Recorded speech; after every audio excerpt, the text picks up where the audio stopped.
A very good day to all of you from Amit Kumar Mehta. Today we'll be discussing an important topic which is Unit 9 of your MBA semester 2 syllabus, that is Business Ethics and Corporate Governance. Business Ethics we have covered in an earlier video, the link of which I'll be providing in the description. We'll be covering and touching upon corporate governance today. Basically, most of the companies need to do a balancing between profits. If you look at the picture visual that we have provided, between the profits and the society, and this is where corporate governance and the way a company is basically managed helps a lot. We'll be trying to discuss what are the benefits of corporate governance, why are companies mandating, why are the regulators mandating that corporate governance practices be followed, why are customers getting very excited about it, why are the shareholders getting excited about it. There's a lot to cover in this particular video. Stay with me and I'll be discussing everything with you.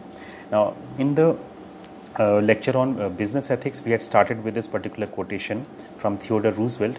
He said, "To educate the mind without morals is to educate a menace to the society." And if somebody is educated without morals, it can lead to a lot of problems. It is what Theodore Roosevelt said. And we have seen them in many particular instances. We have talked about Enron scandal, which led to the shareholder loss of $74 billion. Many of the employees lost their jobs. They lost their retirement funds. Imagine people having to go sit at home without retirement funds. Thousands of investors lost their money. So much money was wiped out from the share market. So this created a different kind of a furor altogether. Lehman Brothers 2008, $50 billion of loans disguised as sales. We have discussed this in business ethics class. You can watch the video in details if you want it. Overview of the scam, if you look at it, Satyam scam. Back home in India, we had Satyam scam wherein Mr. Raju allegedly took the salary of 13,000 employees, non-existent employees.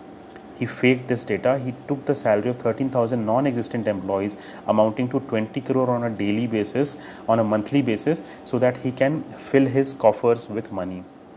So these are scams which keep on happening across the world.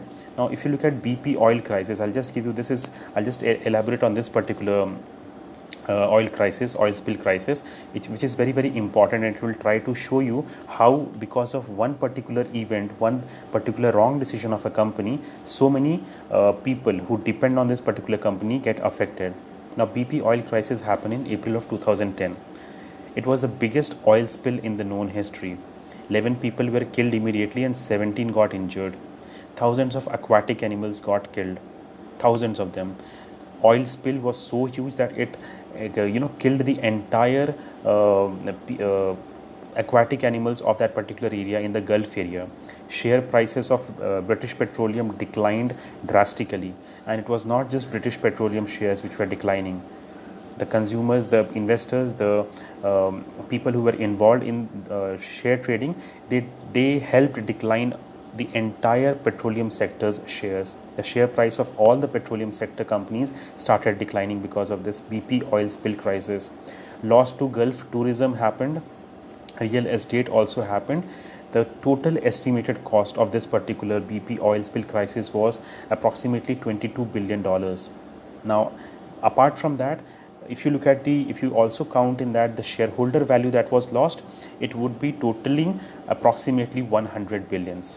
Now, what had happened wrong with British Petroleum? What were they doing wrong, and why did this particular oil spill crisis happen?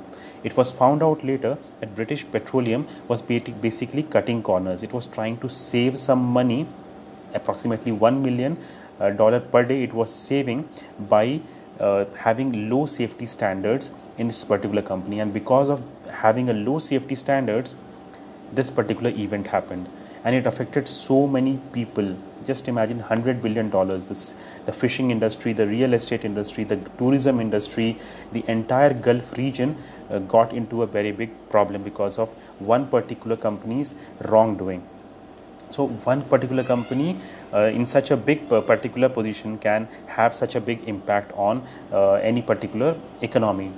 Now, after such events happen, after such big problems happen, most of the regulators, the government, the state, they keep on coming up with reactive measures. Like Sarbanes-Oxley Act 2002 was a particular act which was basically to disallow high profile companies and executives to commit the fraud. Basel 2 is basically about financial effect of risky decisions, just trying to regulate all those things. So these these reactions come after any particular fraud has happened, any particular wrongdoing has happened, but these are reactive measures. What can the companies do to prevent these kind of things from happening? What can the regulators, what can the state, what can the country do so that these events, these big wrongdoings, these corruption scandals do not happen in the first place? What are those things that can be done? Now, if you read on daily newspapers, the business dailies, you will find out that a lot of frauds are keeping on happening. A lot of corruption activities happens in companies. CEO pay packages keep on increasing, decreasing. At one point of time, it was 10 to 100 times the normal worker is paid only X amount, and the CEO of the company is paid 10,000 or 100 times the particular amount that a worker is paid. So that is not a very good figure to actually have. Then we have problems with CEO bonuses. Then we have problems with how the dividends are distributed inside of a company. We have issues and frauds happening in the money laundering particular thing, and we have seen how funds can be diverted. Ramalinga Raju was diverting 20 crores of money on a daily basis, on a monthly basis, to his particular account. Now, don't you wonder after reading the newspapers, why did this happen? How did this happen? How did this happen? Why was there no mechanism in place so that these events could not have happened? Now, there is where corporate governance comes in. Good corporate governance ensures that the success and economic growth of the company is taken care of. If you have strong corporate governance, it maintains investor confidence, as a result of which company can help raise capital efficiency from a very low cost capital. There is a positive impact on the share price if the company follows corporate governance. It provides proper inducement to the owners as well as managers to achieve the objectives that are in the interests of the shareholders and the organization. Corporate governance also minimizes wastages, corruption, risks, and management. You become good in the eyes of the regulators. It helps the brand formation and its development. Customers like companies who are following corporate governance, employees like companies which are following corporate governance, and even the shareholders like companies, they want to invest in those companies where the corporate governance rules and regulations are followed. It ensures the organization to manage in a manner that fits best interests of all. If a company is following corporate governance, then it will be behaving in a manner in which everybody gets benefited. It's a win-win for the entire stakeholder, for the company, for the regulators, and for everybody who is involved in the company. That is basically corporate governance for you. So what is corporate governance? If you try to define it, corporate governance basically came into the limelight after a lot of frauds and scams and things like that started happening. The board of directors, the CEO of the companies were involved in big frauds, and Cadbury's committee was formed in 1992, and they gave a definition of this particular corporate governance thing. They said corporate governance is the collection of mechanisms, processes, and relations by which corporations are controlled and operated. So we are basically trying to regulate how corporations are being operated inside the company. There's some problem out there. So if you look at any particular company, this is how the structure of the company is. You have a board of directors, you have the CEO and the shareholders. Now, shareholders are people who have invested in the company, and technically speaking, they are the people who have invested their money, and they are technically the owners of the particular company. We'll be able to understand it properly in the next picture. Now, shareholder activism has grown in the present times. Suppose I invest in a particular company. I buy some shares of a particular company, so I cannot be involved, and I'm doing my other job also. I'm teaching, so I will not be involved in the day-to-day affairs of the company. The company, I have given the company as the principal of the particular shareholder share. I have given the company the authority to act on my behalf. There is a relationship like a principal and agent.